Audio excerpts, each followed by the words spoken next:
Saya mau minta darah karena saya pe istri, umpamanya saya pe kakak ada sakit, perlu darah. Kita orang mau pergi di UTD, karena tidak ada yang mau donor, orang cuma dipanggil tukang bentor.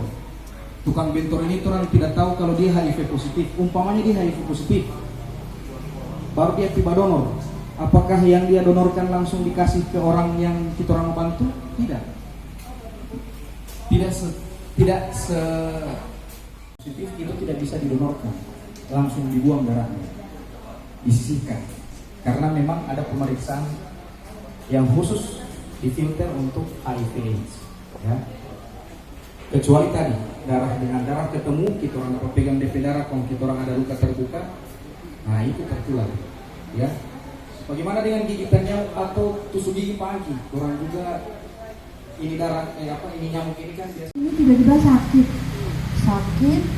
dengan gejala yang meriang, kemudian buang diare berulang-ulang, meriang, segala macam.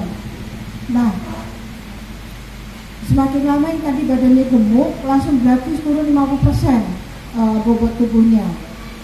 Usut punya usut, setelah dicek, ternyata laki-laki ini, sang suami ini terkena HIV/AIDS. Istrinya otomatis tertular. Kok bisa? Ya, kok bisa? Padahal suami saya itu suami yang paling baik, suami yang tidak pernah selingkuh, tidak pernah keluar malam, pokoknya baik deh.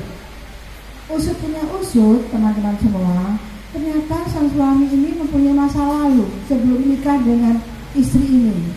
Nah, pada waktu dia kuliah, punya masa lalu, dia pergaulan bebas ya, LGBT, Bu.